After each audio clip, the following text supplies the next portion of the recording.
काल आपण ओव्हरफ्लो पर्यंत आलो होतो. आपण आता आज फ्लोट पासून चालू करूया. फ्लोट म्हणजे काय? फ्लोट आणि क्लिअर दोन आहे. तर फ्लोट काय करतं की आपल्याला जो एलिमेंट आहे आपला तो आपल्याला तो डिफाईन स्पेसिफाय करतो की लेफ्टला पाहिजे की राईटला पाहिजे. तर तसा आपल्याला एलिमेंट आपल्याला डिस्प्ले करायचा असेल त्यासाठी आपण फ्लोट वापरतो. ठीक आहे. फ्लोटचा पहिला आपण एक्झाम्पल्स बघूया.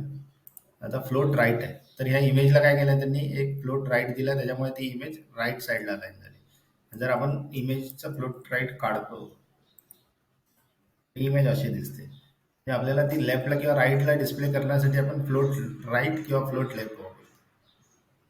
आणि जर फ्लोट राईट दिलाय तर ही अशी इमेज डिस्प्ले होते. सेम तसंच आहे. फ्लोट लेफ्टला पण ती इमेज लेफ्ट साईडला आली. फ्लोट लेफ्ट दिलं तर ती इमेज लेफ्ट साईडला आली. नो फ्लोट म्हणजे जशी नो फ्लोट म्हणजे ती इमेज अशी दिसते. त्यासाठी आपल्याला एक लेफ्ट साईडला किंवा राईट साईडला आपल्याला डिस्प्ले करायचं असेल तर आपण फ्लोट लेफ्ट किंवा फ्लोट राईट वापरतो.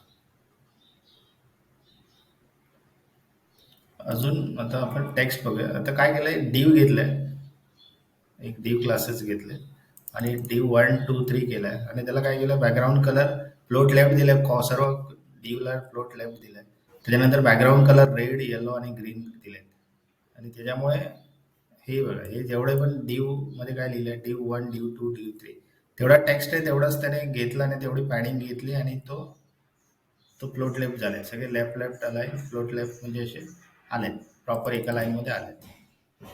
तर हे असं आपल्याला डिस्प्ले करायचं असेल तर आपण फ्लोट प्रॉपर्टी वापरतो. फ्लोट लेफ्ट घेते. ठीक आहे. आपण आता क्लिअर बघूया. क्लिअर म्हणजे काय की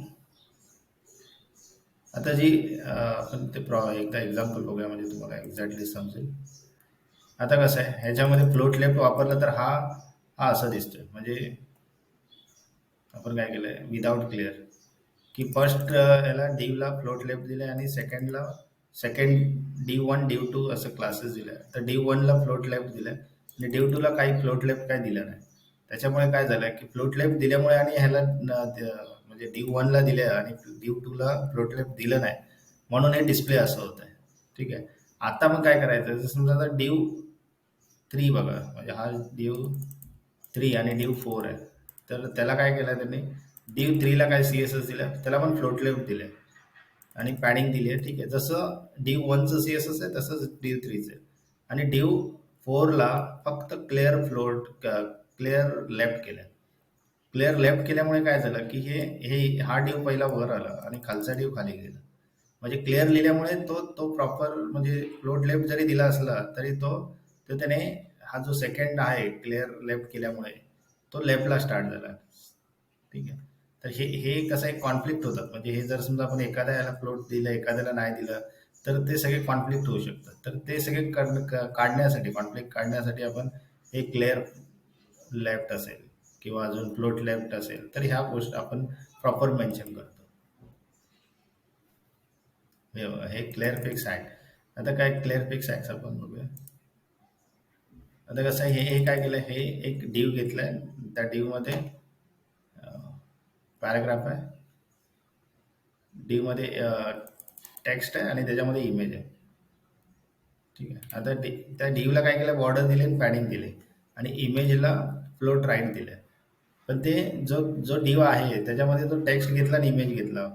पण फ्लोट राईट दिल्यामुळे तो तो प्रॉपर दिसत नाही विदाउट म्हणजे फ्लोट राईट घेतला पण त्याची हाईट ऑक्युपाय नाही झाली. म्हणजे हाईट म्हणजे प्लेसमेंट ऑक्युपाय झाली पण हाईट नाही झाली. ठीक आहे. तर आता त्यांनी काय केलं सेकंड याच्यामध्ये की क्लिअर फिक्स लिहिलंय आणि त्याला ओव्हरफ्लो ऑटो दिलाय. तर तो बरोबर दिसतोय. ठीक आहे. तो ऍडजस्ट करतोय म्हणजे तो त्याची जेवढी हाईट आहे इमेजची तेवढी ती बॉक्सची हाईट घेऊन तो प्रॉपर डिस्प्ले होतोय. तर हे हे बोललं ना हे कॉन्फ्लिक्ट हे असे कॉन्फ्लिक्ट आपल्याला काढण्यासाठी आपण क्लिअर फिक्स ऑटो केलं म्हणजे क्लिअर फिक्स वापरलं ओव्हरफ्लो ऑटो केलं तर ते प्रॉपर दिसते.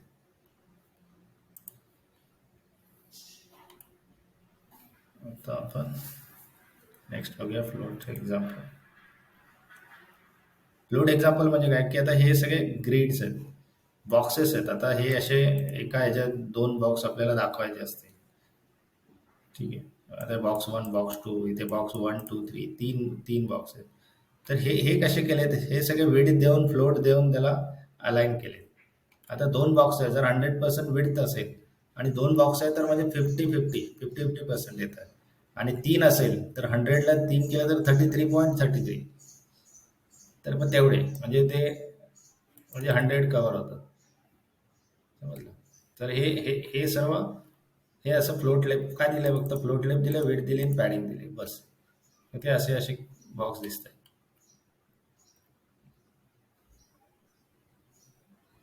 सेम इमेजला पण तसंच केलंय. इमेज साईडला घेण्यासाठी त्यांनी काय केलं? फ्लोट लेप दिले, वेट दिले आणि पॅडिंग दिली. पॅडिंग हा स्पेसमध्ये दिसतोय, तो पॅडिंगने येतोय. आणि विथ दिली 33.33. तर बरोबर हे झाले. विथ दिल्यामुळे ते 100% डिस्प्ले होते. आता इक्वल हाईट बॉक्ससाठी काय काय करतो आपण? इक्वल हाईट म्हणजे 2 बॉक्स बाजूबाजूला असतील, एकामध्ये टेक्स्ट थोडा कमी असेल आणि एकामध्ये जास्त असेल, तर तो थोडासा पहिला बॉक्स आहे तो छोटा दिसेल, दुसरा बॉक्स आहे तो थोडा मोठा दिसेल.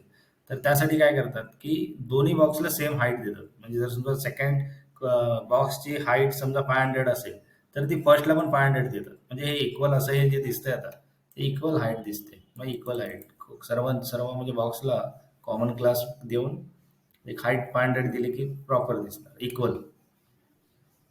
आता मग ते एक झालं, म्हणजे हे झालं हाईट देऊन. पण आता अजून काय हाईटसाठी अजून काय की फ्लेक्स बॉक्स आहे. पण फ्लेक्स बॉक्स आपल्याला सपोर्ट बघावा लागेल.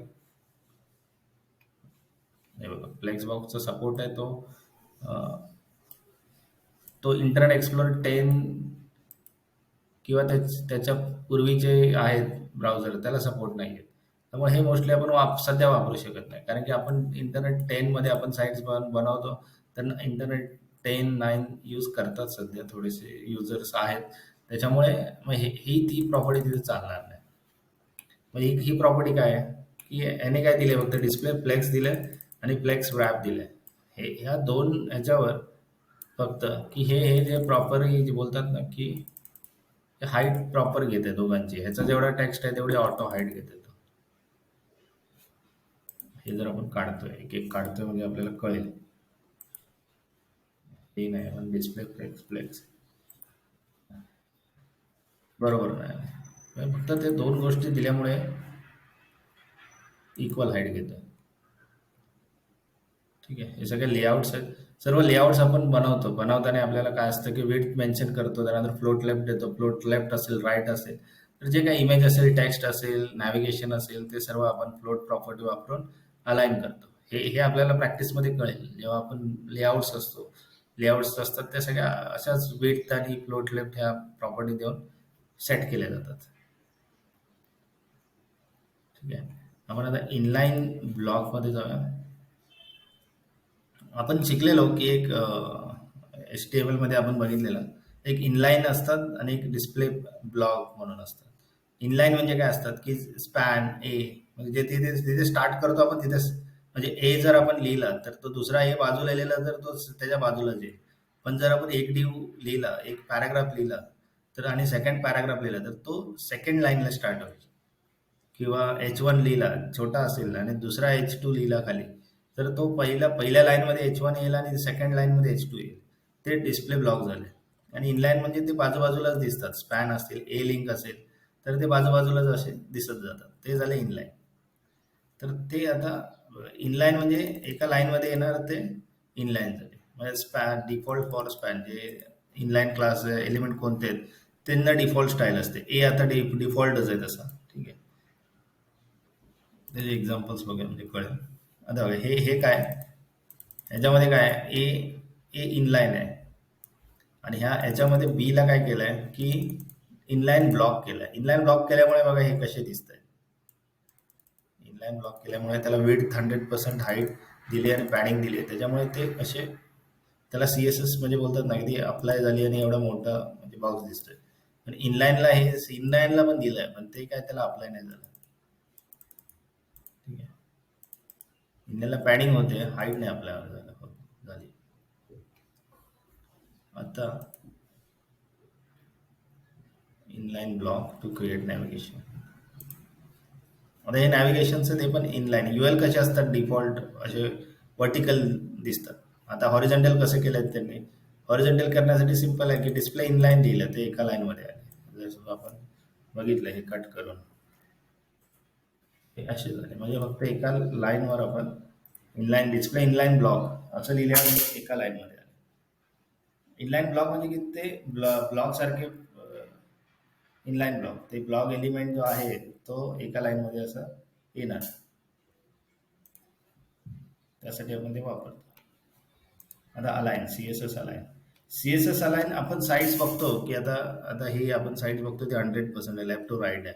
पण खूप साऱ्या साईड असतात ते सेंटर असतात, म्हणजे खूप सेंटर असतात, किंवा बॅकग्राऊंड कलर वेगळा असतो मागे आणि त्याच्यानंतर एक टेक्स्ट एरिया तो सेंटरमध्ये असतो. तर ते कसे सेंटर करतात, तर ते काय करतात, एक डिव घेतात आणि त्या डिवला काय करतात, मार्जिन ऑटो लिहितात आणि वेट लिहितात. वेट समजा 50% किंवा 80%, तर तो इथे बघूया आपण.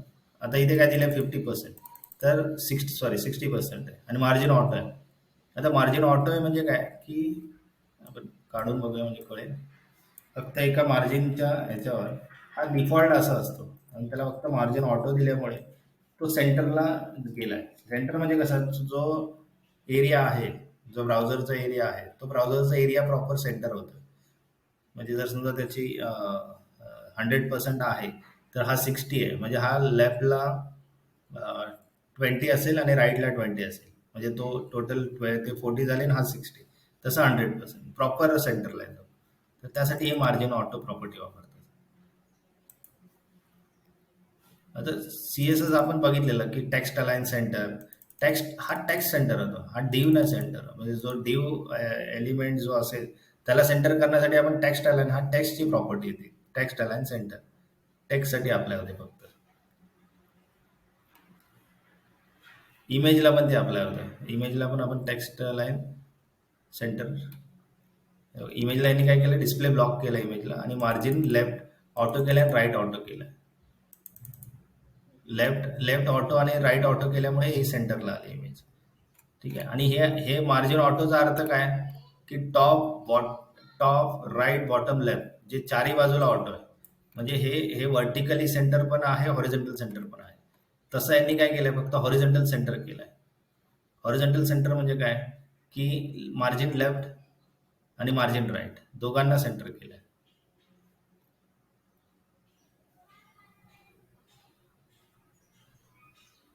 आता पोझिशन्स,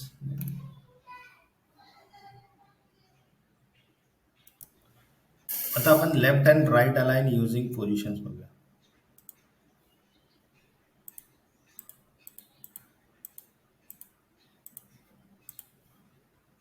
आता काय केलंय ते, एक पोझिशन ॲब्सोल्यूट दिली आहे आणि राईट 0 केलंय.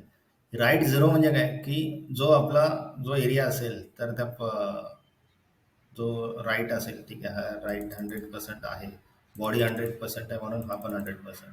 तर त्याला राईटला काय केलंय, 0 केलंय म्हणून हा हा एकदम राईट 0 झालाय.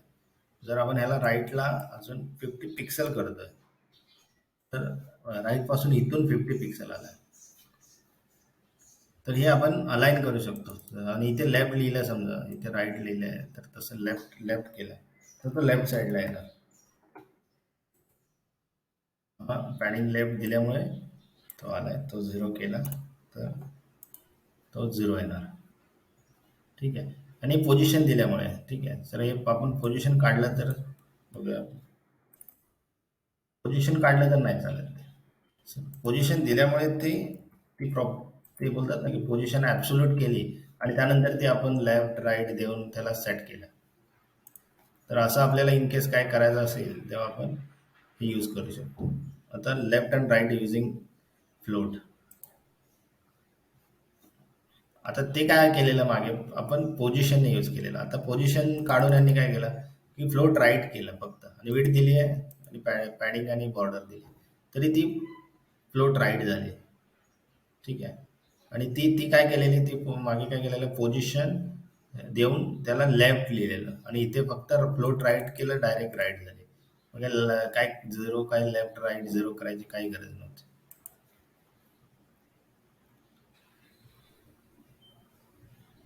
हे आपण बघितलं क्लिअर फिक्स आहे. सेंटर वर्टिकली पॅडिंग हे आपण बघूया. आता वर्टिकली पॅडिंग कशी दिली ते बघूया. आता इथे काय दिलंय, सेंटर क्लास दिलाय. सेंटर क्लास दिलाय, त्याच्यामध्ये लिहिलंय आय एम वर्टिकल सेंटर, आणि त्याला बॉर्डर दिली समजण्यासाठी की हा एवढा क्लासची हाईट आहे समजा. तर तो लेफ्टने स्टार्ट होतोय, पण तो वर्टिकल तुम्हाला सेंटर दिसतोय. वर्टिकल सेंटर कसं आहे, याला पॅडिंग दिली आहे इथे बघितलं नीट, तर पॅडिंग 70 आणि 0 दिले. 70 म्हणजे काय, आपल्याला सांगितलेलं आहे की दोन असतील तर ते कशा अप्लाय होतात, फर्स्ट असेल तर टॉप बॉटमला अप्लाय होतो. म्हणजे 70 टॉप बॉटम 70 आणि बॉटम पण 70 असल्यामुळे ते 70 येते. आणि लेफ्ट राईट 0 आहे, त्याच्यामुळे लेफ्ट राईटला कुठे स्पेसिंग दिसत नाही. तर हे टॉप बॉटम 70 आहे, त्याच्यामुळे ते असलं आपल्याला सेंटर वाटतं. टॉपने पण 70 आणि बॉटमने पण 70, तो वर्टिकली सेंटर म्हणजे पॅडिंगने वर्टिकली सेंटर केलं आहे, पॅडिंग प्रॉपर्टी यूज करून. आता आणि टेक्स्ट अलाइन सेंटर, आपण टेक्स्ट अलाइन सेंटर केला तरी तो सेंटर अलाइन होतो, त्याला पॅडिंगची गरज नाही टेक्स्ट अलाइन सेंटर केला तर.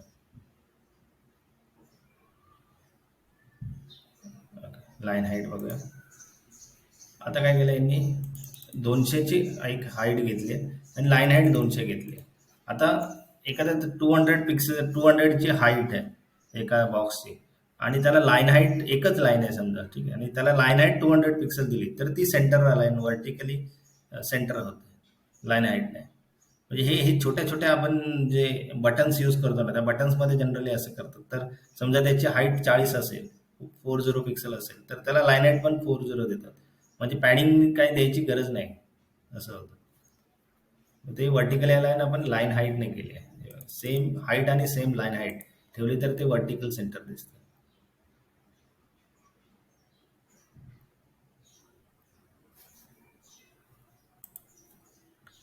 आपण आता हे बघूया,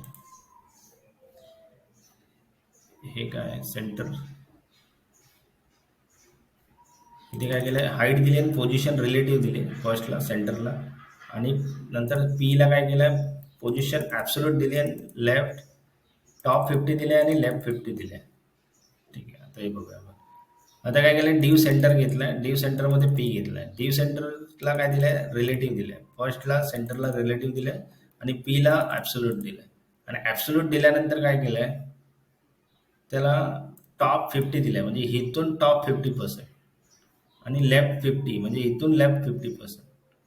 असं देऊन काय केलंय, म्हणजे ते आपल्याला तो सेंटरला अलाइन झालाय. म्हणजे पोझिशनने आणि टॉप लेफ्टने देऊन त्याला बॉक्सला वर्टिकली सेंटर अलाइन केलं. मेथड्स आहेत ह्या, एक एक एक मेथड्स यूज करून ते यूज करू शकतो. आता हे फ्लेक्स सिस्टम आहे. फ्लेक्समध्ये काय करतो, डिस्प्ले फ्लेक्स फक्त लिहायचा, जस्टिफाय कंटेंट सेंटर आणि अलाइन आयटम सेंटर. जर हे असं लिहिलं तर तो वर्टिकली आणि हॉरिझॉन्टली सेंटरला येतो. ठीक आहे, हे बघा, जस्टिफाय सेंटर म्हणजे तो हॉरिझॉन्टली सेंटर येतो, आणि अलाइन इट्स आयटम सेंटर म्हटलं तर तो वर्टिकली सेंटर येतो. हे दोन एवढ्या प्रॉपर्टीने तो सेंटर अलाइन झाला आहे. ठीक आहे, आता कॉम्बिनेशन बघूया आपण पटपट. कॉम्बिनेशन म्हणजे काय, की आपण आता काय करतो, HTML मध्ये आपण खूप असे म्हणजे एक ग्रुप बनवतो. म्हणजे की एक डिव असेल, डिव मध्ये पी असेल, किंवा डिव मध्ये अजून 3 डिव असतील, डिव 1, मग त्याच्या आतमध्ये डिव 2, 3, 4, मग डिव 1 मध्ये पी, मग डिव 2 मध्ये पी, डिव 3 मध्ये अजून एक पी असेल. तर हे कसं ग्रुपने आपण करतो. आता त्याला स्टायलिंग करायचं आहे, तर आपल्याला कसं आहे की पहिल्याच वेगळा स्टाईल द्यायचा आहे, किंवा एखाद्या दुसऱ्या पीला वेगळा स्टाईल द्यायचं, मग कसं करायचं, तर त्यासाठी हे इम्पॉर्टंट आहे. त्यासाठी आपण ते कसे सिलेक्टर्स करायचे, म्हणजे कसे लिहायचे, मेन्शन करायचे, ते आपण बघूया. आता काय लिहिले याच्यामध्ये, काय की एक मिनिट, हां, आता इथे काय केलं, due space P. Due space P म्हणजे काय, की ड्यू मध्ये जेवढे पण पी असतील, ठीक आहे, ड्यू मध्ये जेवढे पण पी असतील त्या सर्व पीला बॅकग्राऊंड कलर येल्लो अप्लाय झाला. हे CSS लिहिलं, बॅकग्राऊंड कलर येल्लो. आणि हा डी वाय आणि डी मध्ये 3 पी आहेत. 1 2 3 3 पीला बॅकग्राऊंड कलर येलो झाला आणि बाकीच्या ह्या पीला नाही झाला आणि ह्या पीला पण नाही झाला फर्स्ट वाला. का तर तो ड्यू मध्ये नाहीये. समजलं? म्हणजे ड्यू स्पेस पीचा अर्थ ड्यू मध्ये जेवढे पण पी असतील त्या सर्वांना अप्लाय होणार. आता सेकंड कोणतं आहे? आता हे आपण बघूया. जर आपण आता हा टॅग वापरला आणि असं पी लिहिलं समजा, तर काय त्याला बॅकग्राऊंड कलर दिले म्हणजे काय की पी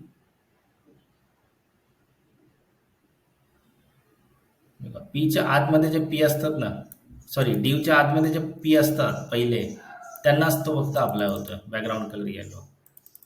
आता त्याच्यात ड्यू मध्ये सेक्शन घेतलंय आणि त्याच्यामध्ये पी आहे पण त्याला नाही अप्लाय झाला. ठीक आहे, पण हा नंतरचा पी ड्यू मध्येच आहे. तो कशा अजून ड्यू मध्ये अजून कशामध्ये नाहीये, कशाचा चाइल्ड नाहीये. तर तो जो ड्यूचा फक्त चाइल्ड एलिमेंट सिलेक्टर्स असतात तर त्यालाच तो फक्त अप्लाय होतो. आता प्लस बघूया आपण. आता प्लस म्हणजे काय की आता बघा हा ड्यू आहे आणि ड्यू नंतर जो येतोय पहिला त्याला अप्लाय होतोय पीला. ड्यू प्लस पी म्हणजे ड्यूच्या नंतरचा फर्स्ट पी असेल त्याला अप्लाय होतोय. नंतर हा ड्यू परत नवीन ड्यू आला त्याच्यानंतर पहिला पी आहे. फक्त त्याच पीला झाला, खालच्या पीला नाही झाला. म्हणजे फर्स्ट पीलाच अप्लाय होतो ड्यू प्लस पी. म्हणजे जो सिलेक्टर असेल तर त्या सिलेक्टरचा जो फर्स्ट असेल त्यालाच अप्लाय झाला. हे जनरली आपण वापरतो कधी असेल तर. आणि जनरल, ओके आता जनरल बघूया आपण. आता हे काय, आता हे लिहिलं आहे आणि त्याच्यानंतर पी लिहिलं आहे समजा, तर याचा अर्थ काय की ड्यू मध्ये जेवढे ड्यू मध्ये पी आहे, ड्यू नंतरचा बघा, ड्यू नंतरचा पी आणि ड्यू नंतरचा पी त्याला अप्लाय होतं. ड्यू नंतरचे जेवढे पण पी आहेत त्या सर्वांना अप्लाय होतं. ड्यूच्या पहिला पण नाही झाला आणि ड्यूच्या आतमध्ये त्याला पण नाही झाला, पण ड्यूच्या नंतर पी आहे आणि नंतर परत पी आहे तेवढं सर्वांना होणार. आपण अजून एक पी ऍड केलं तरी होणार.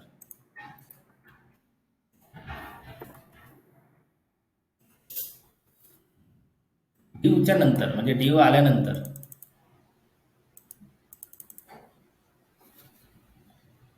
म्हणजे इथे डी वाय सध्या आपण इथे काही टाकू शकतो. हे एक एक फॉर्म्युला आहे म्हणजे याच्यामध्ये तुम्ही पी हे फक्त हा फॉर्मॅट असा असेल पण इथे पी चेंज होऊ शकतो किंवा अजून ड्यू चेंज होऊ शकतो, काही असू शकतो. H1 असू शकतो, इथे स्ट्रॉंग असू शकतो, काही असू शकतो. आता आपण सुडो क्लासेस बघूया. सुडो क्लासेस म्हणजे काय की आता बघा मी हे लिहिलं माऊज ओव्हर मी इथे क्लिक लिहिलं आहे. तर आता आपण सुडो क्लासेस बघूया कसे काय असतात. आता हे सगळे सुडो क्लासेस आहे. Link link visited hover active, हे सगळे सुडो क्लासेस आहेत. तर या सुडो क्लासेसला आपल्याला आपण स्टाईल करू शकतो. म्हणजे आपल्याला ए ए ए होवरला चेंज करायचं किंवा एखादा एलिमेंट हे असेल H1 असेल किंवा अजून काय काय असेल स्ट्रॉंग असेल तर त्याला आपण होवरला आपण कलर चेंज करू शकतो किंवा ऍक्टिव्ह म्हणून आपण कलर चेंज करू शकतो. तर हे सर्व कलर आपण चेंज करू शकतो सुडो क्लासेसने. हे लिंकसाठी आपण वापरतो जनरली. विजिटेड लिंक हे ते सर्व आपल्याला वेगवेगळे पाहिजे असेल तर आपण वापरतो. तर सुडो करताना सुडो क्लासेस लिहिताना एवढं लक्षात ठेवायचं की इथे कोलन लिहितो, आणि आपण क्लासेस लिहितो तेव्हा ए डॉट लिहितो. नॉर्मली आपण आतापर्यंत बघितलेलं ते ए जर समजा ॲट्रिब्यूट असेल क्लास ॲट्रिब्यूट तर तो डॉट लिहितो, हॅश ॲट्रिब्यूट असेल तर हॅश लिहितो.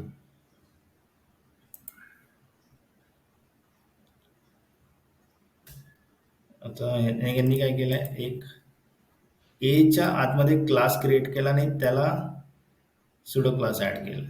त्यामुळे फक्त आधी ते 2 ए घेतले आणि पहिल्या एला तो क्लास दिला हायलाइटेड म्हणून हा हा चेंज फक्त फर्स्टला होतो, सेकंडला होवरला होत नाही.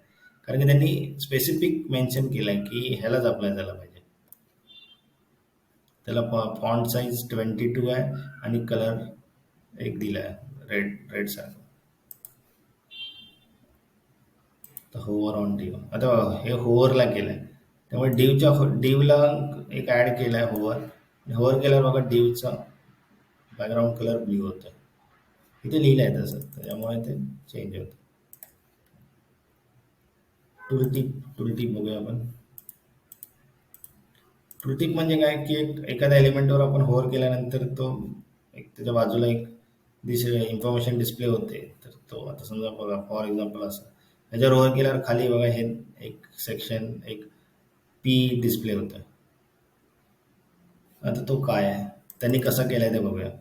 काय केलंय, डिव मध्ये पी घेतलाय, डिव मध्ये लिहिलंय की होवर, इथे नॉर्मल टेक्स्ट लिहिलंय, त्याच्यामध्ये पी काय ऍड केलं नाही, आणि टेक्स्ट लिहिलंय आणि त्याच्यानंतर पी लिहिलंय. आणि पीला काय केलंय, डिस्प्ले नन केलाय, पीला डिस्प्ले नन केलाय. आणि डिवच्या होवरच्या पीला डिस्प्ले ब्लॉक केलाय. म्हणजे जेव्हा आपण डिवला होवर करू तेव्हा तो पी असेल तेव्हा तो डिस्प्ले होईल, आणि तो काढू तर तो गायब होईल. काढू तर होवर केल्यानंतर पी डिस्प्ले होईल. तर असं टूल टाईप इफेक्ट आहे हा. तर तो CSS ने केलाय. आता हे पण आपण वापरतो, फर्स्ट चाइल्ड सुडो, हे सर्व आपण वापरतो. ते पण बघूया आपण. आता काय केलं, इथे लिहिलंय की पी फर्स्ट चाइल्ड. ठीक आहे. फर्स्ट चाइल्ड म्हणजे काय, जो जिथे पी पहिला येईल त्या पीला अप्लाय होणार. म्हणजे बॉडीचा पहिला पी आहे, म्हणजे हा बॉडी आहे, बॉडीमध्ये पहिला पी हा आहे. नंतर डिवचा पहिला पी हा आहे, म्हणून तो या दोघांनाच अप्लाय झाला. फर्स्ट चाइल्ड म्हणजे जिथे आहे पण, म्हणजे जिथे आता समजा इथे डिव संपला, अजून इथे सेक्शन चालू झाला, तर त्या सेक्शनचा पहिला पी त्याला तो अप्लाय होणार. तर तसं आपण करू शकतो. त्याच्यानंतर फर्स्ट चाइल्ड, हे पण फर्स्ट चाइल्डच आहे. इथे पी ला केलाय, इथे पी स्पेस पीच्या आतमध्ये जो इटॅलिक वापरलाय त्या इटॅलिकला केलाय. तर फर्स्ट इटॅलिकलाच होणार. हा बघा, तो सेकंडला नाही झाला. दोन इटॅलिक आहेत, हा पण आहे हा पण आहे, पण ह्यालाच झाला का तर तो फर्स्टलाच झाला, पीच्या फर्स्टला. समजलं. आता इथे काय लिहिलंय, पीच्या फर्स्ट चाइल्डचे सगळे इटॅलिक. आता पी सर्वात पीचा पहिला, ठीक आहे, त्याचे पहिले पहिले इटॅलिक आहेत ते सर्वांना yellow colour blue colour apply झाला. क्लासेस बघा कसे लिहिलेत. हे खूप इम्पॉर्टंट आहे. हे आपल्याला नीट समजलं पाहिजे, आपण कसे मेन्शन करतोय, क्लास कसे मेन्शन करतोय. स्पेसिफिक क्लासेस पाहिजे आपले. एखादी आपण एक CSS लिहितो तर ती CSS ह्याला ह्याला लिहिली ती दुसऱ्या कशाला अप्लाय नाही झाली पाहिजे. कारण की आपण वेबसाईट बनवतो म्हणजे अशी छोटी नसते, वेबसाईट खूप मोठी असते, त्यामध्ये खूप सारे पेजेस असतात आणि कॉमन CSS आपण वापरतो. आणि ते कॉमन असलं तरी आपण CSS असं लिहितो की कॉमन म्हणजे कॉन्फ्लिक्ट पण नाही झालं पाहिजे. नाहीतर आपण कॉमनच्या नावाखाली आपण लिहितो CSS आणि ते ज्याला CSS दिले त्याला पण ते CSS जातं, असं नाही झालं पाहिजे. त्यामुळे आपल्याला स्पेसिफिक क्लासेस मेन्शन करून बरोबर CSS लिहिलं पाहिजे. तर हे लँग्वेज म्हणून एक सुडो क्लास आहे. हे जस्ट हे फॉर्मॅट आहे, एक असं NO लिहिलं समजा आणि त्याच्यामध्ये कोट लिहिलं, तर हा जो जिथे आपण लिहितो क्यू ॲट्रिब्यूट नो म्हणून लिहिलं आणि ते क्यू क्लोज केला, आणि हा जो टेक्स्ट आहे त्याला ह्या पॅटर्नमध्ये डिस्प्ले करतोय. ठीक आहे, हा पॅटर्न तो चेंज करू शकतो आपण. कोड विट काय करायचं आहे तर ते करू शकतो. इथे हा कोड कसा वर्क करतो, तर हे सर्व एक पॅटर्न आहे, तो पॅटर्न डिस्प्ले करू शकतो. त्यानंतर सुडो एलिमेंट, आपण सुडो क्लासेस बघितले, तर सुडो एलिमेंट्स म्हणजे काय की आता पी आहे, पीचा फर्स्ट लाईन, आता पी आपण लिहितोय, पी म्हणजे पॅराग्राफ आहे, तर पॅराग्राफची फर्स्ट लाईन जी असते त्यालाच ते अप्लाय होणार. ते आपण बघितलेलं पहिल्या पूर्ण एलिमेंट ह्याला बघितलेलं क्लासेस पूर्ण पी ला अप्लाय होत होतं, आय ला अप्लाय होत होतं. आता पी मध्ये फक्त फर्स्ट लाईन लिहिल्या म्हणून ते फर्स्ट लाईनलाच अप्लाय होणार. कलर चेंज होणार आणि फॉन्ट व्हेरियंट स्मॉल कॅप्स मध्ये दिसतंय फर्स्ट लाईनला, सेकंडला दिसत नाही. आता फर्स्ट लेटर आहे इथे, फर्स्ट लेटर म्हणजे पहिला लेटरच फक्त दिसतोय, फर्स्ट लेटर गेल्यामुळे तोच मोठा दिसतोय. आणि फक्त एवढं लक्षात ठेवायचं की हे हे डबल लिहिलंय बघा, हे कसं जे सुडो एलिमेंट आहे ते असे डबल लिहिले, सुडो क्लासेस पण डबल लिहितात असे. एक minute, pseudo classes, sorry pseudo classes single आहे, सुडो एलिमेंट्स हे डबल डबल लिहिले. हे फक्त आपल्याला बघायचं आहे, सुडो सुडो एलिमेंट्स आहेत ते डबल येणार.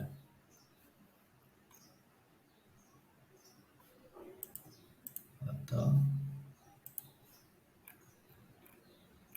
हे झालं, फर्स्ट लेटर झालं, हे पण झालं. ओके, फर्स्ट लाईन पण झालं. आता बिफोर बघूया. बिफोर आणि आफ्टर हे एक प्रकार असतो, म्हणजे की आपण एक HTML असेल, H1 असेल, जे काही एलिमेंट्स असतील, तर त्याला फर्स्ट आणि लास्टला आपल्याला काय डिस्प्ले करायचं असेल तर आपण एक ते सुडो एलिमेंट आहे ते एलिमेंट आपण वापरू शकतो. म्हणजे हे डबल लिहिलं आणि त्यानंतर कोलन बिफोर आणि त्यामध्ये कंटेंट म्हणून स्माइली इमेज कॉल केली, तर ती इमेज डिस्प्ले झाली बिफोर असल्यामुळे. जर आफ्टर केलं इथे सेम आहे, एक अजून तो आफ्टर आहे, आफ्टर केलं तर ती ती इमेज लास्टला जाते. तर हे आपल्याला फर्स्ट आणि लास्टला एक इमेज दाखवायची असेल तर हे, किंवा अजून काही आपल्याला करायचं असेल तर ते आपण करू शकतो. आफ्टर बघितलं आपण. आणि मार्कर वगैरे. आता ULL आहे, UL मध्ये हे जे बुलेट आहे 1 2 3 आहे, तर त्याला आपल्याला कंट्रोल करण्यासाठी हे कॉमन आहे. हे आपण कॉमन म्हणजे ऑल सगळ्या वेबसाईट मधल्या बुलेटला हे अप्लाय होऊ शकतं. आणि इथे स्पेसिफिक पण आपण मेन्शन करू शकतो. तर आता हे काय केलंय, कलर रेड दिला आणि फॉन्ट साईज 23 दिले. तर कलर रेड आणि फॉन्ट साईज 23 दिले. हे मार्कर आहेत. त्याच्यानंतर सिलेक्शन. सिलेक्शन म्हणजे काय, हे आपण सिलेक्ट करतो ना हे असं, तर हे बघा, हे सिलेक्शन हे वेगळं आलं. तर यांनी इथे दिले बॅकग्राऊंड कलर येलो आणि टेक्स्ट रेड दिलाय, कलर रेड दिलाय. सिलेक्शन हे असं लिहिलं की ऑल वेबसाईटमध्ये जेवढं पण आपण असं सिलेक्ट करू तर त्याला हे असंच देणार. आता डिफॉल्ट जर असतं लिहिलं नाही तर हे असं दिसतं, आणि हे आपण मेन्शन केल्यामुळे हे असं दिसतंय. आता ओपॅसिटी बघूया आपण. ओपॅसिटी एक हे आहे, म्हणजे CSS आपण लिहितो ओपॅसिटी 5, पण ओपॅसिटी म्हणजे काय असते, एक ओपॅसिटी 1 म्हणजे 100% असते, 5 म्हणजे त्याचे 50% ती ओपॅसिटी कमी असते, आणि 2 म्हणजे जवळपास 80% ओपॅसिटी कमी. असं. हो, हे असे ओपॅसिटी इफेक्ट वापरतो आपण. ओव्हर केल्यानंतर ओपॅसिटी 1 केली आहे म्हणजे 100% ओपॅसिटी केली, आणि डिफॉल्ट ओपॅसिटी म्हणजे 0.5 केली, 50% ठेवले, त्यामुळे असं दिसते. ओव्हर केल्यावर ओरिजिनल इमेज दिसते. आणि इथे उलट केलं, ओव्हर केल्यानंतर ओपॅसिटी आली. ट्रान्सपरंट बॉक्सेस, पण हे ट्रान्सपरंट बॉक्सेस गेले तर एक असं हे दिसत नाही, हा टेक्स्ट नीट दिसत नाही. ओपॅसिटी लिहिल्यावर हे टेक्स्ट नीट दिसत नाही. तर याला सोल्युशन काय, तर त्याला सोल्युशन आहे. त्यात काय आहे की ट्रान्सपरन्सी युझिंग RGB. म्हणजे जर समजा आपण हे हे ओपॅसिटी कसं दिसतंय, हे बरोबरच दिसत, टेक्स्टच दिसत नाही, पण हा टेक्स्ट दिसतोय, हा टेक्स्ट 100% दिसतोय, हा पण दिसतोय. आणि हा बॅकग्राऊंड ओपॅसिटी तो दिल्यामुळे हाच कलर आहे, पण तो हा कलर ओपॅसिटी दिल्यामुळे कसा दिसतोय, वेगळाच दिसतोय. पण असं काय वाटत नाही का ओपॅसिटी दिली आहे काहीतरी, हे असं हे जरा इथे वेगळंच दिसते काहीतरी, रिडेबलच नाही. पण हे रिडेबल आहे. ते का केलंय, तर ते RGBA, ए म्हणजे RGB म्हणजे काय, ती व्हॅल्यू आहे, रेड ग्रीन ब्ल्यू. आणि ए ए फॉर अल्फा, म्हणजे हे ए लिहायचं आणि 0.3 द्यायचं. म्हणजे इमेजची जी ओपॅसिटी 30%, तो ग्रीन कलरचा 30% ओपॅसिटीमध्ये तो डिस्प्ले होणार. Text in transparent box. आता इथे कसं टेक्स्ट इन ट्रान्सपरंट बॉक्स, आता इथे एक बॅकग्राऊंड इमेज घेतली आणि त्याच्यावर एक डिव क्लास घेतला आणि त्याच्यामध्ये P लिहिला आहे, आणि त्याला बॅकग्राऊंड कलर टेक्स्ट दिसतोय. ठीक आहे, मग हे सगळं बॅकग्राऊंड RGB ने दिलं आहे. तर ते प्रॉपर दिसतंय. ओपॅसिटीने दिलंय.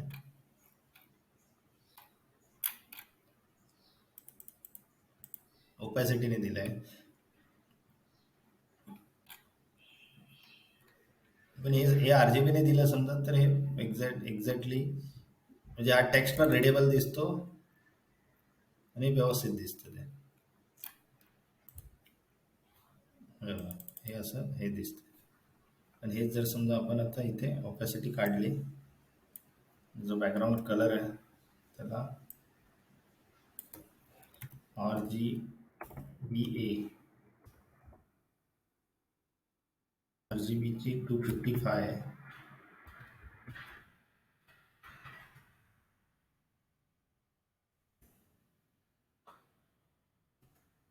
0.3 0.3 दिसत नाही नीट, त्यामुळे आपण अजून वाढूया. 0.5 करूया.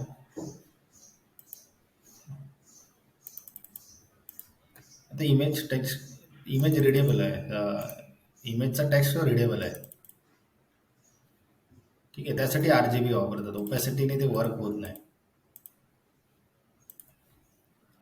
म्हणजे कुठे कुठे आपण ओपॅसिटी यूज करू शकतो, पण जर समजा ओपॅसिटी वापरून जर टेक्स्ट असेल किंवा इमेजसाठी वापरतो तर ठीक आहे.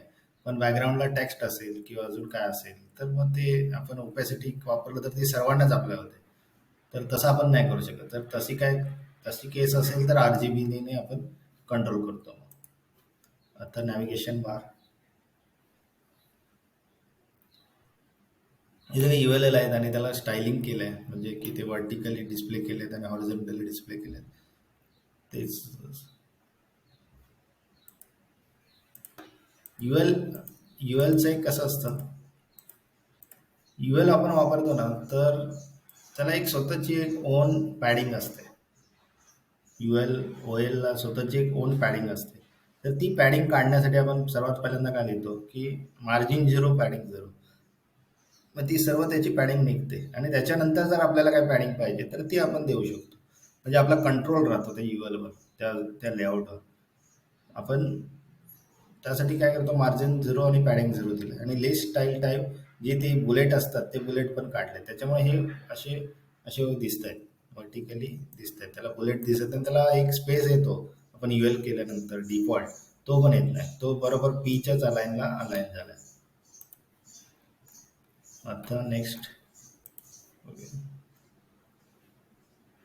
आता त्यांनी काय केलंय, ए जो आहे एला काय केलंय, एला डिस्प्ले ब्लॉक दिले आणि विड्थ 60 पिक्सल दिले आणि त्याला बॅकग्राऊंड कलर दिलाय. म्हणजे ह्या असं झाला थोडासा. अजून इम्प्रूव्हमेंट पुढच्या नेक्स्ट ह्याच्यामध्ये असणार.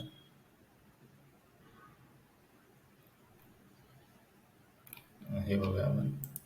आता इथे काय केलंय की पॅडिंग दिली आहे, विड्थ ULलाच दिली आहे, एला नाही दिली, ULलाच विड्थ दिली आहे पूर्ण. आणि याला डिस्प्ले लॉक केलंय, पॅडिंग दिली आहे. टॉप टॉप बॉटम 8 आहे आणि लेफ्ट राईट 16 पिक्सेल आहे. टेक्स्ट डेकोरेशन डन आहे आणि याला होवरला बॅकग्राऊंड कलर वेगळा आहे, त्यामुळे होवर केल्यानंतर वेगळा येतो. या ज्या आपण बघितलेल्याच CSS प्रॉपर्टी सगळ्या यूज करून स्टाईल केलंय. ऍक्टिव्ह म्हणजे एक ऍक्टिव्ह काय केलंय, एक ऍक्टिव्ह क्लास दिला आणि त्याला तिथे लिहिलं आणि त्या ऍक्टिव्ह क्लासला बॅकग्राऊंड कलर दिला. म्हणजे एक ऑटोमॅटिक ऍक्टिव्हला असं म्हणजे असं दिसतंय, होम असं ऍक्टिव्ह दिसतंय. ठीक आहे, हे सर्व CSS आहे. ठीक आहे, हे बघूया. हे काय केलं, हे होम ऍक्टिव्ह आहे आणि होवर आहे आणि हा इथे टेक्स्ट आहे. 25% दिला वेट ULला, पॅडिंग दिली, ऍक्टिव्ह पण क्लास दिला आणि LI hover not active. LI hover not active म्हणजे LIला बघा होवर नाही दिलं, म्हणजे फक्त LIला म्हणजे जो ऍक्टिव्ह क्लास आहे त्याला काय केलंय त्याने की त्याला होवर नाही दिलं, होवर नको त्याला. म्हणजे इथे इथे होवर केल्यावर होवर दिसतोय पण इथे नाही दिसत का, तर इथे काढलाय तो जो तो जो आहे ऍक्टिव्हचा जो क्लास आहे तोच हे केलाय. इकडे काय केलंय की जो ऍक्टिव्ह आहे त्या ऍक्टिव्हला होर काढलाय. हे CSS लिहून त्याने ऍक्टिव्हचा होर काढलाय. ठीक आहे. आता पुढे जाऊया. नेक्स्ट हॉरिझॉन्टल बार, सेम हॉरिझॉन्टलला पण तसंच केलंय. इनलाईन केलंय याला आणि हे स्टाईल केलंय. ठीक आहे. फ्लोट लेफ्ट हे ते वापरून पॅडिंग देऊन बॅकग्राऊंड कलर देऊन त्याला स्टाईल केलंय. मग हे असे डिस्प्ले होते. सेम तसंच ड्रॉपडाऊन होवर केल्यानंतर हे ड्रॉपडाऊन झालं. ते पोझिशनने केलंय, पोझिशन ॲब्सोल्यूटने केलंय. आणि म्हणजे की एका मध्ये जो टेक्स्ट आहे तो डिफॉल्ट डिस्प्ले नन ठेवलाय. म्हणजे डिफॉल्ट म्हणजे त्याला डिस्प्ले नन केला आणि होवर केल्यानंतर त्याला डिस्प्ले ब्लॉक केलाय. त्यामुळे तो जेव्हा माऊसवर करतो एका वर एलिमेंटवर तेव्हा तो तो दिसतो. त्याचा चाइल्ड जो एलिमेंट असेल तो डिस्प्ले होतो. तर तो असा होवर केल्यानंतर तो दिसतो. त्याला ड्रॉपडाऊन इफेक्ट दिलाय तसं. त्याला मेन विड्थ दिले, बॅकग्राऊंड कलर दिला, बॉक्स शॅडो दिली आणि पॅडिंग दिली. झेड इंडेक्स दिलाय म्हणजे झेड इंडेक्स 1 दिलाय. म्हणजे प्रत्येकाचा झेड इंडेक्स 0 असतो आणि त्याला जर 0च्या वर आपल्याला पाहिजे असेल तर 1 लिहितो आपण. डिफॉल्ट 1 असतो आणि तो त्याला 1 हवा असेल तर तो 0च्या वर येतो तो. आता आपण पुढे इमेज गॅलरी. इमेज गॅलरी हे सर्व CSSनेच केलं आहे. फ्लोट लेफ्ट हे ते वापरून विड्थ, ऑटो आणि हाईट जे आपण बघितलेलं ते सर्व करून हे इमेजेस अशी गॅलरी बनवलं, गॅलरी व्ह्यू बनवलं आणि त्याला हे कॅप्शन डिस्क्रिप्शन दिलंय. त्याच्यानंतर स्प्राईट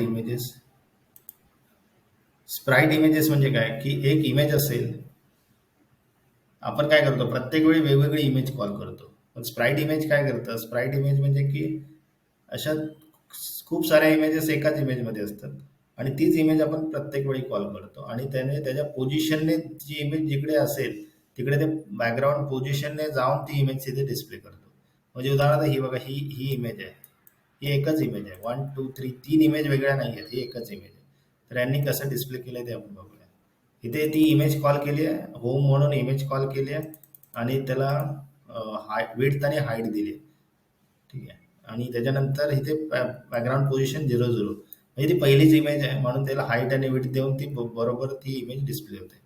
आणि सेकंड जी इमेज आहे नेक्स्ट म्हणून आहे, तर त्याला त्याची हाईट आणि विड्थ 43 आहे आणि आणि त्याच्यानंतर त्याला बॅकग्राऊंड पोझिशन 91. म्हणजे ही ही एक्स आणि वाय ऍक्सेस असेल. एक्स ऍक्सेस जो असेल पहिला तर तो 91 पिक्सल गेल्यानंतर हा एरो येतो. म्हणजे आपण हे चेक केलं ना तुम्हाला कळेल. इथे मी असं 68 असंच काहीतरी टाकतो, अशी ती इमेज दिसते. म्हणजे ही अशी 91 वर गेल्यानंतर ती इमेज दिसते. समजलं का? तर त्यासाठी ते आपण हे असं बॅकग्राऊंड पोझिशन केलंय. आणि आता इथे एकच लाईन मध्ये आहे म्हणून इथे खूप असे रो असतील तर मग हे पण आपण वापरतो. म्हणजे दोन्ही XY करून ती जेवढी जिथे असेल तिथे जातो आणि ती इमेज तिथे डिस्प्ले करतो. तर त्यासाठी आपण वापरतो हे स्प्राईट इमेज का वापरतो, कारण की आपण इमेज जर समजा 100-50 इमेजेस वापरल्या तर त्या HTTP रिक्वेस्ट वाढते. तर ती एकच इमेज वापरली तर ती 50 HTTP रिक्वेस्ट कमी होतात आणि एकच HTTP रिक्वेस्टमध्ये 50 इमेजेस येतात. तर ह्यासाठी आपण हे सर्व वापरतो. CSS स्प्राईट, इमेज स्प्राईट बोलतात त्याला. तर आता ॲट्रिब्यूट सिलेक्टर बघूया आपण. आता जे ॲट्रिब्यूट्स आपण बघितले तर ते पर्टिक्युलर ॲट्रिब्यूटला पण आपण स्टाईल करू शकतो. म्हणजे आणि असं लिहिलं की टार्गेट, तर चा जो टार्गेट आहे त्याला तो अप्लाय होणार, बॅकग्राऊंड कलर येलो होणार. ठीक आहे. फक्त म्हणजे हे तुम्ही बघून घ्या. बाकी हे तर तुम्ही काही लिहू शकता, इथे तुम्ही कोणतंही चेंज करू शकता. पण ते ॲट्रिब्यूट कसं लिहितात, म्हणजे की आता चा टार्गेट लिहिला म्हणून तो च्या टार्गेटला आपण बॅकग्राऊंड कलर येलो देऊ शकतो. आता पुढे काय आहे की ॲट्रिब्यूट आणि व्हॅल्यू, म्हणजे चा target is equal to underscore blank असं लिहिलं, ह्या फॉर्मॅटमध्ये लिहिलं तर काय होतंय की ए टार्गेट ब्लँक जर लिहिलं असेल त्यालाच फक्त येलो कलर अप्लाय होणार. म्हणजे अजून दुसरी कोणती असेल व्हॅल्यू तरी ते अप्लाय नाही होणार. म्हणजे आपण पर्टिक्युलर व्हॅल्यूसाठी पण आपण CSS लिहू शकतो. त्यानंतर काय ॲट्रिब्यूट व्हॅल्यू, म्हणजे याच्यामध्ये काय जिथे जिथे फ्लॉवर्स आहेत. आता हे आपण टायटल फ्लॉवर्स बघूया काय कसं आहे. तर जिथे आपण लिहितो टायटल ॲट्रिब्यूट लिहितो, टायटलमध्ये फ्लॉवर लिहिलंय, तर इथे जिथे जिथे फ्लॉवर येत आहे तर त्याला ते अप्लाय होणार. 5 पिक्सल बॉर्डर दिली आहे, इथे लिहिलंय, इथे लिहिलंय आणि फर्स्ट सेकंडला लिहिलंय म्हणून ती बॉर्डर अप्लाय झाली. त्यानंतर ॲट्रिब्यूट व्हॅल्यू टॉप. आता काय लिहिलंय की ॲट्रिब्यूट व्हॅल्यू टॉपला बॅकग्राऊंड कलर येलो. तर इथे इथे टॉप आहे, म्हणजे इथे इथे टॉप लिहिलंय आणि इथे टॉप लिहिलंय, तर ह्या दोघांना अप्लाय झालं. इथे हायपन आहे आणि इथे सेपरेट टॉप लिहिलंय ना, म्हणून तो तो अप्लाय झाला. पण इथे टॉप लिहिलंय पण हे एकच वर्ड आहे म्हणून तो अप्लाय नाही झाला त्याला. ठीक आहे. तर ही अशी व्हॅल्यू असेल तरी आपण CSS लिहू शकतो. त्यानंतर आता इथे टॉप आहे, इथे काय आहे, इथे केस कशी आहे की इथे कुठे पण टॉप असेल, समजा इथे टॉप आहे, इथे टॉप आहे, इथे टॉप आहे, तर तो सगळ्यांना अप्लाय होणार. असं जर आपण लिहिलं क्लास फक्त हा एक हे टाकलं आपण, तर सर्व सर्व ॲट्रिब्यूटला ॲट्रिब्यूट व्हॅल्यूला कॉल होणार. सेम हे पण तसंच आहे, ऑल टेस्टला अप्लाय होणार. आणि हे टे म्हटलं तर जे जेवढं पण टे म्हणून कुठे आहे ते सर्वांना अप्लाय होणार. ठीक आहे. आता आपण फॉर्म्स बघूया. फॉर्म्स म्हणजे काय, आता फॉर्म्स असतात, आपण HTML मध्ये फॉर्म बनवतो आणि त्या फॉर्मला आपण प्रॉपर स्टाईल देण्यासाठी CSS वापरतो. तर ते CSS कसं वापरतो, त्याला विड्थ मेन्शन करतो, त्याला डिस्प्ले ब्लॉक करतो, त्याला margin, bottom, padding, background colour देऊन आणि टेक्स्टसाठी तो इनपुट टेक्स्टमध्ये पॅडिंग देऊन एकदम चांगले फॉर्म्स बनवतो. म्हणजे युजरला प्रॉपर समजतील, बॉर्डर जरा व्यवस्थित देतो आपण, की त्यामुळे युजर जो येईल तर त्याला समजतं हा इथे इथे नेम टाकायचं, इथे लास्ट नेम, इथे ईमेल आय डी. तर ते फॉर्मला स्टाईल करण्यासाठी CSS हे खूप इम्पॉर्टंट आहे. कारण की फक्त फॉर्म टाकले तर ते नीट समजत नाही, म्हणजे का बॉर्डर नीट कळत नाही, म्हणजे कुठे काय एक असं स्पेस नसतो. तर तो प्रॉपर स्पेस देण्यासाठी आपण हे सर्व CSS वापरतो. तर तेच आपलं CSS आहे. तर आता त्याच्यामध्ये पण आता काय की आपलं आपण बघितले टाईप बघितले, इनपुटमध्ये आपण टाईप बघितले, तर ते ते जेवढे पण टाईप आहेत त्या टाईपला, पर्टिक्युलर टाईपला आपण CSS देऊ शकतो. तर इथे काय लिहिलंय, input type text. Input type text लिहिलंय आणि त्याला फक्त इनपुट टाईप जेवढे पण टेक्स्ट असतील, टाईप टेक्स्ट असतील त्या सर्वांना अप्लाय होणार. इनपुट टाईप बटन, जेवढे म्हणजे बटन आहे ते त्या बटनला अप्लाय होणार इनपुट टाईप बटन लिहिलं तर. म्हणजे हे ॲट्रिब्यूट आणि व्हॅल्यू वापरून आपण CSS लिहित आहे. तर याच्यामध्ये आपण सर्व प्रकारे, म्हणजे जेवढे पण असतील, लेबल असेल, टेक्स्ट एरिया असेल, सिलेक्ट असेल, चेकबॉक्स असेल, रेडिओ बटन असेल, त्याला आपण CSS ने स्टाईल करतो. हे असं ड्रॉप डाऊन हे ते स्टाईल केलंय प्रॉपर. आणि स्पेसिंग असं प्रॉपर नीट असं स्पेसिंग ठेवलंय, रिडेबल आहे. म्हणजे हा टेक्स्ट टाईप करायला इथे ऑन फोकस मध्ये केलं की इथे क्लिक केल्यानंतर हायलाईट होत आहे, इथे क्लिक केल्यावर हायलाईट होत आहे. युजर एक्सपिरियन्स थोडा चांगला बनवण्यासाठी आपण हे सर्व वापरतो. त्याच्यामध्ये बघा हे टाईप्स, इनपुट टाईप आहेत, ते टाईप पकडून आपण CSS लिहितो. पॅडिंग देतो. पॅडिंग दिल्यानंतर टेक्स्ट इथूनच स्टार्ट होत नाही, इथून स्टार्ट होतं.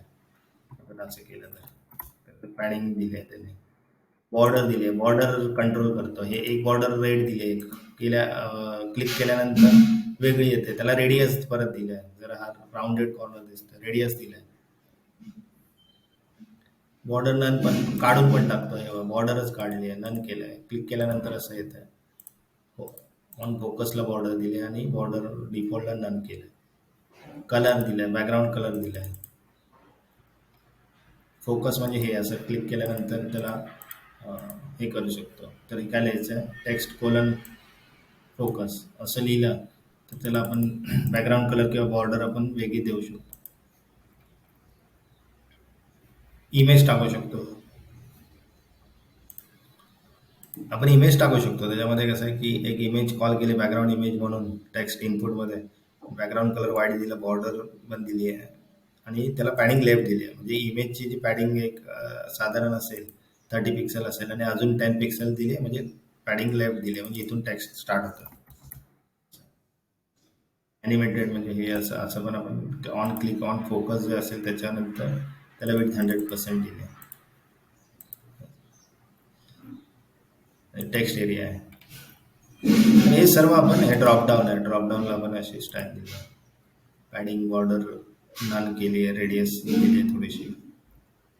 बटन्स आहेत, बटनला अशी स्टाईल देतो 100% असेल किंवा वेट देऊन आपण त्याला प्रॉपर सेट करतो. हे असे फॉन्ट स्टाईल होतात. आता आपण जस्ट पुढे बघूया की ऑटोमॅटिक नंबर विथ काउंटर्स. एक आहे सी एस एस आहे म्हणजे हे हे बघा, हे कसं येतं सेक्शन 1, सेक्शन 2, सेक्शन 3, सेक्शन 4, 5. तर हे इथे कुठे लिहिलं नाही. इथे तुम्ही बघाल तर इथे कुठेच लिहिलं नाही सेक्शन 1, सेक्शन 2.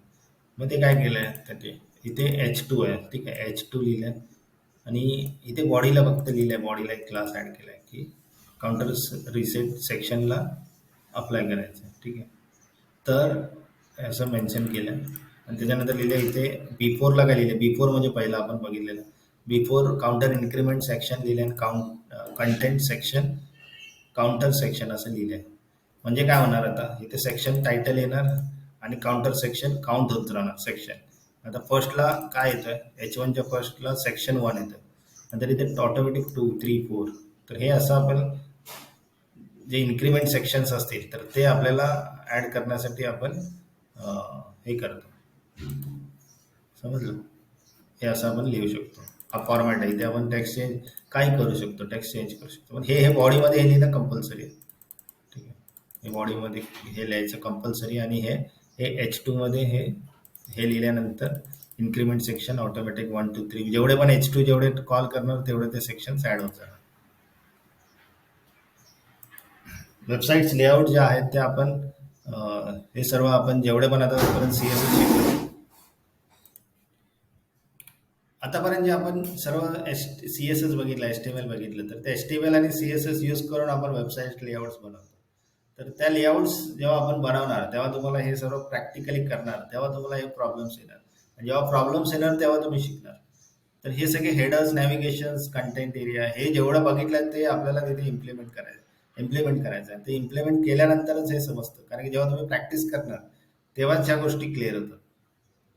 त्यामुळे प्रॅक्टिस करणं खूप गरजेचं आहे. हे जे CSS आहे हे सर्व आपल्याला हे मेन्शन करायचं आहे. म्हणजे HTML मध्ये सर्व लेआउट बनवायची, त्यानंतर स्टाईल करायची, CSS ने आपण त्याला स्टाईल करायची, आपल्याला पाहिजे तो फॉन्ट, फ्लोट लेफ्ट जे काय डिव असतील जेवढे काय बनवायचे तेवढे बनवून स्टाईल करायचे. तर हे असे छोटे मोठे लेआउट्स बनवून तुम्हाला मग हळूहळू सगळं कॉन्सेप्ट HTML CSS चा कळेल, ठीक आहे. तर हे सगळे वेबसाईट्स लेआउट्स आहेत, असं खूप लेआउट्स दाखवलेत. म्हणजे लेआउट्स आहेत सगळे, नॅव्हिगेशन बार, कंटेंट एरिया आला, ठीक आहे. आणि त्याच्यामध्ये आपण मोबाईलसाठी एक स्टाईल म्हणजे काय करतो की आपण डेस्कटॉपसाठी वेबसाईट्स असतील डेस्कटॉपसाठी बनवतो, नंतर ती लॅपटॉपवर कोण बघतो, कोण टॅबलेटमध्ये बघतं, मोबाईलमध्ये बघतात. मोस्टली मोबाईलवर जास्त आजकाल मोबाईलवर वेबसाईट बघितली जाते. मग त्याला रिस्पॉन्सिव्ह आपण लेआउट बनवतो म्हणजे की ते डेस्कटॉपवर वेगळं दिसतं, लॅपटॉप आयपॅडवर थोडं वेगळं दिसतं आणि मोबाईलमध्ये अजून वेगळं दिसतं. तर अशा लेआउट्स आपण वापरतो. ह्या लेआउट्स तुम्ही ह्या प्रॅक्टिकली जेव्हा करणार तेव्हा तुम्हाला ते समजणार. आणि त्यात अजून एक क्रॉस ब्राउझर, जेवढे ब्राउझर्स आहेत ते सपोर्टेड म्हणजे आपल्याला पाहिजे. इंटरनेट एक्सप्लोर असेल, मोझिला असेल, क्रोम असेल, तर जेवढे पण ब्राउझर यूज करतात तर ते ब्राउझर्स आपल्याला समजून घेऊन ते आपल्या साईट तिकडे टेस्ट करायचे. आपण जे बनवलेले लेआउट प्रत्येक ब्राउझरमध्ये कसे दिसते, तर या सगळे लेआउट्समध्ये आहे, ठीक आहे. तर ते तुम्ही प्रॅक्टिसमध्ये हे सर्व समजेल. आता युनिट्स, सीएसएस युनिट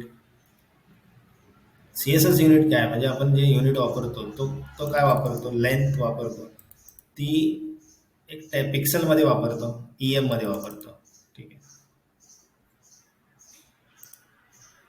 हे बघा H1 ची फॉन्ट साईज लिहिली आहे 60 pixel, font size 25 pixel, line height 50 pixel. हे पिक्सलचं एक्झाम्पल आहे. आता खाली आपण बघूया, हे बघा पिक्सल मध्ये आपण वापरतो मोस्टली. अजून जे EM आहे, EM एक आहे, परत त्यानंतर आर एक आहे, आर एक वापरतो. त्यानंतर व्ही डब्ल्यू पण वापरतो, व्ही एच वापरतो, व्ही मेन पण वापरतो आणि व्ही मॅक्स पण वापरतो, पर्सेंटेज पण वापरतो. मोस्टली हे सगळे वापरतो. आता ब्राउझर सपोर्ट बघा कशाला कोणते कोणते सपोर्ट आहेत. तर हे आपण जे मोस्टली वापरतो, तर हे सर्व सर्व आहे, ब्राउझर सपोर्ट आहे. हे व्ही एच आणि हे पण हे काही ब्राउझर सपोर्ट मे बी आता हे अपडेटेड आहेत. क्रोमचे 2019च्या खाली ते दिसणार नाही. ठीक आहे, हे पण 18च्या खाली दिसणार नाही. तर हे आहेत, पण त्यामुळे हे क्वचित आपण यूज करतो आणि त्याला हे आपण तुम्ही प्रॅक्टिसने मध्ये सगळं समजेल की आपण कसं काय करतो या गोष्टी. याला अल्टरनेटिव्ह पण असतात, म्हणजे की हे जर नाही चाललं तर मग दुसरं काय चाललं पाहिजे, तर तसं आपण मेन्शन करतो. त्यामुळे मला आता इथे जाऊया, जे आपण सी एस एस लिहितो, जे तर ते सी एस एस कसा असावा की त्या सी एस एस मध्ये प्रॉपर जो एलिमेंट आहे तो लिहिला पाहिजे, तो मेन्शन केला पाहिजे.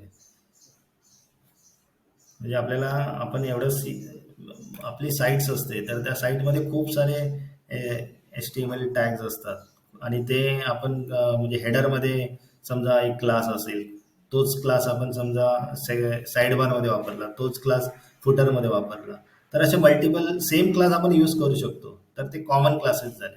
तर ते कॉमन क्लासेसमध्ये पण आपण एखादी वेगळी स्टाईल आपल्याला द्यायची असेल, म्हणजे हेडरच्या त्या क्लासला मे बी काहीतरी वेगळा फॉन्ट द्यायचा आहे आणि साईडवरच्या त्या सेम क्लासला वेगळा फॉन्ट द्यायचा आहे.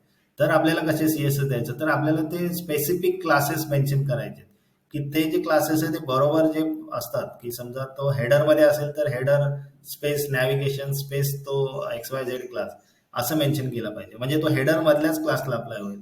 जर साईड बारचा असेल तर side bar space X Y Z space X Y Z असं असेल, तर ते प्रॉपर एक्झॅक्टली क्लास असेल तर तो आपल्याला मेन्शन करता आला पाहिजे. आपण कसे पाथ लिहितोय, तो कशा अंडर कोणता दिव आहे, कोणता क्लास आहे, ते आपल्याला समजलं पाहिजे आणि ते समजल्यानंतर आपण ते सी एस एस मध्ये आपण मेन्शन करतो. तर ते ते हे बोलतात की ते बरोबर आपल्याला मेन्शन करता आले पाहिजेत. ठीक आहे, आणि इम्पॉर्टंट म्हणजे सी एस एस आपण लिहितो, तर सी एस एस मध्ये कसं असतं की ही प्रायोरिटी आहे, आपण प्रायोरिटी बघूया की सर्वात हायेस्ट प्रायोरिटी काय असते सीएसएस मध्ये. आयडीची आयडीची प्रायोरिटी हायेस्ट असते. ठीक आहे, त्यानंतर क्लासेसची प्रायोरिटी असते, नंतर एलिमेंटची प्रायोरिटी असते, त्यानंतर एलिमेंटची प्रायोरिटी हायर असते. ठीक आहे, तर आता आपण ते सगळे एक्झाम्पल्स बघूया. त्यांनी काय केलं की ह्याला रेट दिलाय, पी ला रेट दिलाय, ब्ल्यू दिला इथे, आयडी सर्वात हायेस्ट प्रायोरिटी, त्यानंतर ग्रे डॉटची प्रायोरिटी, नंतर पीची. पण ही लास्ट प्रायोरिटी आहे, पण यांनी त्याला फर्स्ट काय कशी केली, म्हणजे सगळ्यांना रेडच दिसतोय बॅकग्राऊंड, कारण की इथे इम्पॉर्टंट लिहिला. म्हणजे आपण प्रायोरिटी चेंज करू शकतो सीएसएस ने. इम्पॉर्टंट हे हे जर आपण लिहिलं, एक्सप्लेनेशन इम्पॉर्टंट जर आपण कुठे लिहितो, तर ती प्रायोरिटी हायेस्ट होते. आता मी ते ग्रे करतोय, तर ती हे बघ.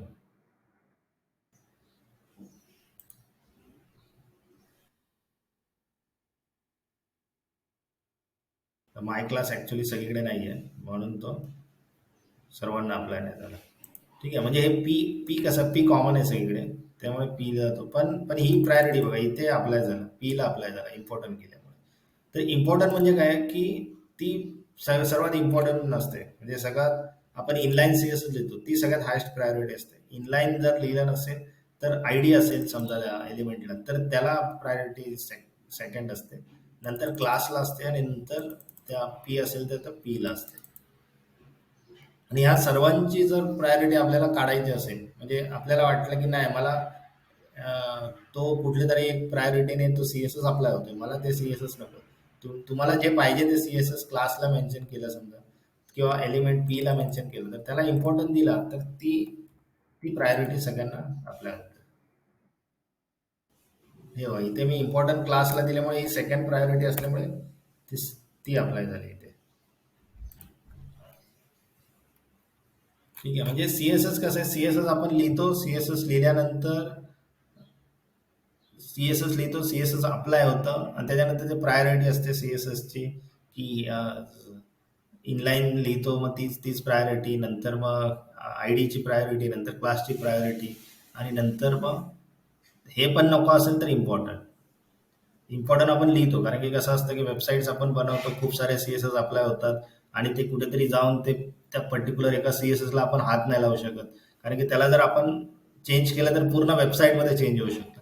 मग आपल्याला पर्टिक्युलर एकाच ठिकाणी जर समजा तो वेगळा पाहिजे तर तो एक वेगळा क्लास मेन्शन करून त्याला आपण CSS दिला आणि ते अप्लाय हो, बॅकग्राऊंड कलर दिला, पण तो कॉमनचाच अप्लाय होतोय. मग काय करतो आपण, त्याला इम्पॉर्टंट देतो. मग तो आपल्याला काय पाहिजे असतं, हा ठीक आहे तेवढ्यासाठी अप्लाय झालं ना, मग ते तेवढ्यासाठी ते फक्त तेवढ्या सेक्शनसाठी ते अप्लाय होतं, बाकी कुठल्या वेबसाईटमध्ये काही टच होत नाही. तर ह्यासाठी या सगळ्या गोष्टी वापरतात. त्यामुळे इम्पॉर्टंट रूल हा लक्षात ठेवायचा आहे. प्रत्येक ठिकाणी इम्पॉर्टंट लिहायचं नाही. इम्पॉर्टंट आपण प्रायोरिटी बघायची असतात. त्या प्रायोरिटीनुसार जर CSS असेल तर तर तर ते ॲज इट इज ठेवायचं आहे. आणि प्रायोरिटीनुसार जर समजा नसेल किंवा कुठेतरी आपल्याला अशी केस येते, वेबसाईट्स बनवताना तुम्हाला ह्या गोष्टी कळतात, अरे नाही इकडे इथे अप्लाय होत नाही, तर मग तुम्ही ते इम्पॉर्टंट यूज करू शकता. तर इम्पॉर्टंट रूल हा खूप इम्पॉर्टंट आहे CSS मध्ये. पण म्हणून प्रत्येक ठिकाणी इम्पॉर्टंट देणं चुकीचं आहे. आता हे CSS मॅथ्स म्हणजे की आपण मिक्स आणि मीन हाईट वेट आपण मेन्शन करतो. तर ते कसं आहे, ते दोघांसाठी सेम आहे की याच्यामध्ये कॅल्क्युलेशन खूप इम्पॉर्टंट आहे. म्हणजे आपण वेट देतो, आता इथे काय लिहिलं की वेट कॅल्क्युलेशन 100% मायनस 100. आता -100 का सांगतो मी, की